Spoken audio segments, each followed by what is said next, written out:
Today we're talking about regret-free living, and I know you're like, but Emily, you're a Christian. Christians don't do anything. They don't drink, they don't smoke. How are you gonna live regret-free?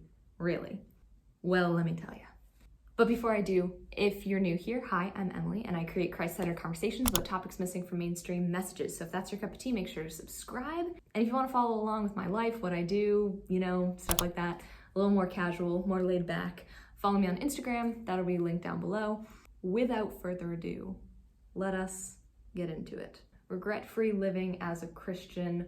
What does it mean? Is it even possible? Yes, it is possible. This is something that I've been thinking a ton about, and I literally tell myself this all the time. Like, I ask myself, Emily, what will you regret? You will not regret doing blank. And that reminds me, that is the way that I should be living. I shouldn't be living just whatever I want to do in the moment. I should be living, what will I not regret?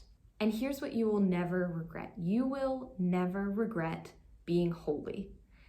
Before you click out of the video, just don't. Because it's true, it's true. I mean, when you really think about it, what are the things that you will regret in life? You're not gonna regret, ever, spending time with God.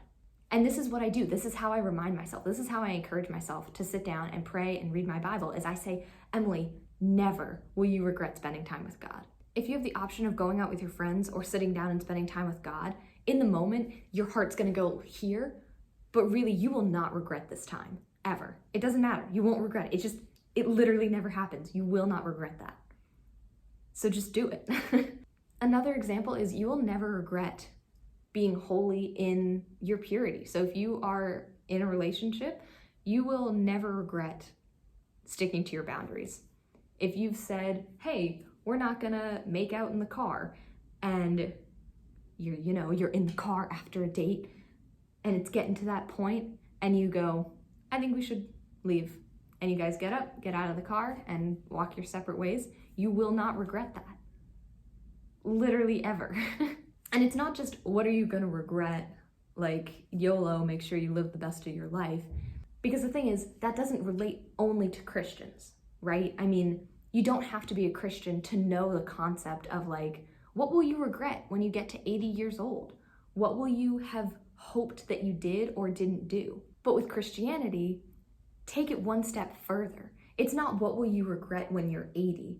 It's also, what will you regret when you're standing before the judgment seat of God and he says, give an account for your life, for every word that you have spoken.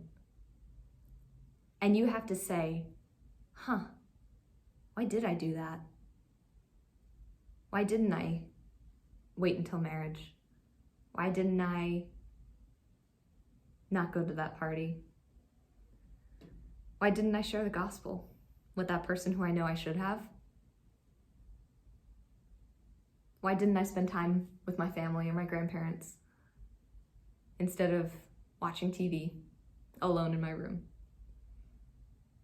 Why did I scroll endlessly through Instagram instead of being present in the moment where I am with my friends in college who I might not be able to see for the rest of my life? I get it. That's a little, not morbid, what's the other word? It's a little dark, it's a little heavy. That's heavy stuff. I mean, you don't want to regret the things that you do in your life. But just because you're living a regret-free life doesn't mean you don't get to do any of the things that you want to do, or that it's not fun all of a sudden. If you live a regret-free life as a Christian, you basically do nothing. You sit in your room all day and you pray and you read your Bible and you don't talk to anybody. No, not true. If you want to think about it in a positive way, think about what will you be thankful for that you did. So for me, and the thing is, this is going to be different for each person, I think. There are things that are, yes, here's the list of commands that the Lord gives that he says, these are good. To be holy, this is what you do. This is what is required of you. It is to love and to be merciful and to be forgiving and to do justice and all of these things that the Lord says, do these things. And then there's other things that there's freedom in faith. You get to choose whether you're going to eat meat or not eat meat, for example. If you know what I mean, you know what I mean. So for things that are black and white, for things that are sin or not sin, where it's you glorify God or you don't with these things, For that, it's black and white. You do it and you will not regret it. On the other side, each person is going to need to decide what matters to them. What matters to them and what matters to God. And that might look different for different people. So that's going to come down to things like, am I going to go spend time with my family, or am I going to go spend time with my friends? Am I going to visit my grandparents, or am I going to hang out with my boyfriend? And the thing is, that is not a black and white answer all the time. And so you have to think, what will I regret? Or on the positive side, what will I be thankful that I did? I will be so glad that I spent time with my grandparents. I will be so glad that I called my grandparents. I won't regret that. I'll be thankful that I did that.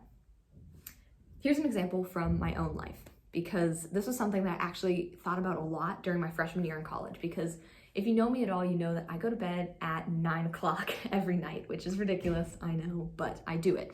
So when I was a freshman, I had to decide, am I going to go to bed right now, or am I going to go out with my friends? And most people would just be like, duh, go out with your friends. Like, that's not a big deal. But I knew in my head, I was like, okay, if I stay out late, I might get moody, I might get sassy, I might get really tired and not enjoy myself.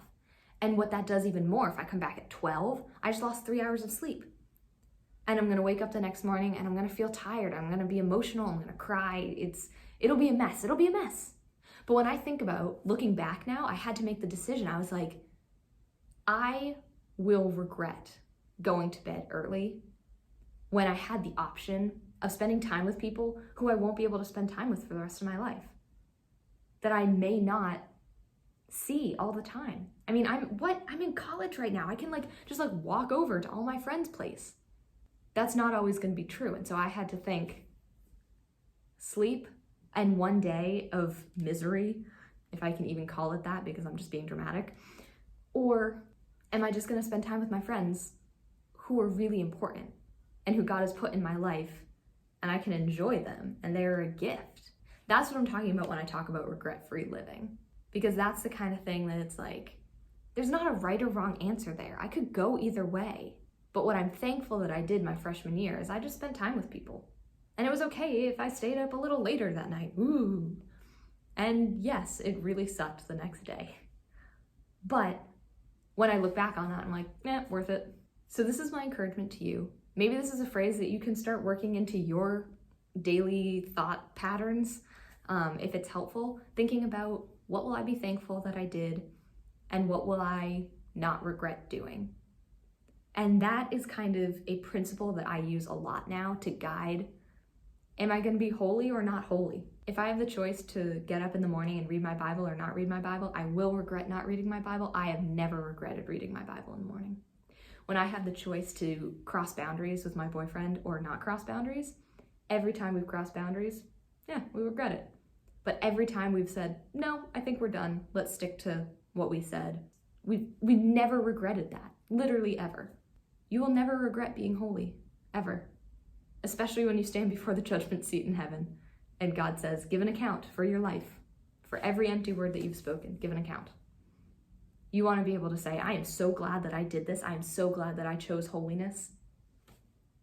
And in the cases where it's more of a life thing, you're going to be so glad that you chose the things that when you're 80 years old, you can look back and be like, I am so glad that that is what I did. I am so glad that I spent time with those people instead of going to bed. That's what it is for me. What is it for you? After this video, what I know that I need to work on is I need to work on not scrolling through Instagram or being on my phone when I'm with people. Because I will never regret putting my phone away and just focusing on the people that are in front of me. I will regret scrolling on Instagram mindlessly instead of resting and being with people. It seems so simple. It seems so simple, but it's so difficult. You, my sisters, are called to be free, but do not use your freedom to indulge the flesh. Rather, serve one another humbly in love. That's what Galatians 5:13 or something says. Be holy and serve others with your freedom. We have freedom in our life to make choices of good and bad and right and wrong, and we have freedom to make choices between good and good, between good and better. So when we make those choices, don't use your freedom to indulge the flesh. Don't use your freedom to say, well, I have the freedom to do this, so I'm going to do it. Say, I have the freedom to be holy, so I'm going to be holy because I won't regret being holy. Thank you for watching. I will see you next week.